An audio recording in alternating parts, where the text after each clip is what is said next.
ഏകദേശം 9ാം ക്ലാസ്സിലോ 10ാം ക്ലാസ്സിലോ സെമിനാരിൽ ചേരുന്നതിന് മുമ്പാണ് എനിക്ക് മൈഗ്രെയിൻ എന്ന അസുഖം സ്റ്റാർട്ട് ചെയ്യുന്നത്. വളരെയേറെ കഷ്ടപ്പാടുകളായിരുന്നു. മൈഗ്രെയിൻ വന്നു കഴിയുമ്പോൾ ചെറിയൊരു സ്വരമോ ചെറിയൊരു ലൈറ്റ് പോലും നമ്മളെ ഇങ്ങനെ അസ്വസ്ഥപ്പെടുത്തുമായിരുന്നു. അങ്ങനെ പഠനത്തിൻ്റെ സമയത്തൊക്കെ കുറേ കഷ്ടപ്പെട്ടിരുന്നു. സെമിനാരി കാലഘട്ടത്തിൽ ഈ ഉറക്കമുളച്ച് കഴിഞ്ഞ് പഠിച്ചു കഴിഞ്ഞാൽ പിറ്റേ ദിവസം തലവേദനയാണ്. അപ്പോൾ പരീക്ഷയൊക്കെ നല്ല രീതിയിൽ നമ്മൾക്ക് പങ്കെടുക്കുവാൻ വേണ്ടി സാധിക്കില്ല. അങ്ങനെ നല്ല രീതിയിൽ ശാരീരികമായി ഇങ്ങനെ കഷ്ടപ്പെട്ടുകൊണ്ടിരിക്കുന്ന സമയത്ത് ഞാൻ പല ഹോസ്പിറ്റലുകളിൽ നിന്നും മരുന്ന് മേടിക്കുന്നുണ്ടായിരുന്നു, ഒറ്റമൂലികളൊക്കെ ചെയ്യുന്നുണ്ടായിരുന്നു. എന്നിട്ടും ഒരു കുറവുണ്ടായിരുന്നില്ല.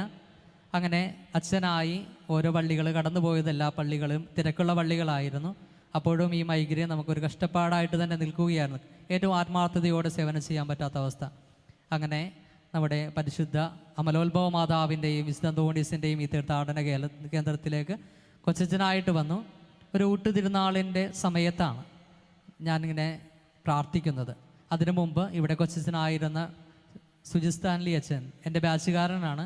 സുജിത്തച്ഛൻ പറഞ്ഞായിരുന്നു, എടാ അവനെൻ്റെ അവസ്ഥ അറിയാവുന്നത് കൊണ്ട് പറഞ്ഞു, എടാ നീ അവിടെ നൊവേന സമയത്ത് വികാരിയച്ഛൻ തിരുശേഷിപ്പിങ്ങനെ ഉയർത്തിപ്പിടിച്ച് പ്രാർത്ഥിക്കുമ്പോൾ നിൻ്റെ ഈ നിയോഗം വെച്ചുകൊണ്ട് പ്രാർത്ഥിക്കണം, നിൻ്റെ ശാരീരിക അസ്വസ്ഥത മാറാൻ വേണ്ടി പ്രാർത്ഥിക്കണം.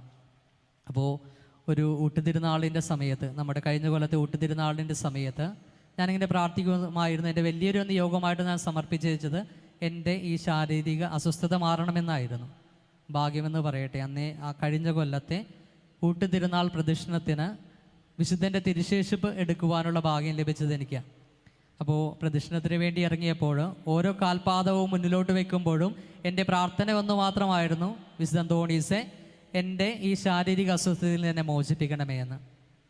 തിരുനാളിൻ്റെ അവസാനം കൃതജ്ഞത ബലി അർപ്പിക്കുക കൊച്ചച്ഛനാണ്. അന്ന് ഞാൻ തിരുനാൾ ബലി അർപ്പിച്ചത് തലവേദന എടുത്തുകൊണ്ടാണ്. തലവേദന എടുത്ത് ഇങ്ങനെ തലവേദനയിൽ കുർബാന അർപ്പിച്ച് കഴിഞ്ഞു. അത് കഴിഞ്ഞ് വികാരി അച്ഛനോട് പറഞ്ഞു, അച്ഛാ എനിക്ക് തലവേദന എടുക്കുന്നു, ഞാൻ പോയി കിടക്കുകയാണ്. അന്ന് തലവേദനയായിട്ട് ഞാൻ കിടന്നുറങ്ങി. പിറ്റേ ദിവസം ഞാൻ എഴുന്നേറ്റത് മുതൽ ഇന്ന് ഈ അൽത്താരയിലായിരിക്കുന്ന നിമിഷം വരെ എനിക്ക് മൈഗ്രെയിൻ എന്ന് പറഞ്ഞ അസുഖം വന്നിട്ടില്ല.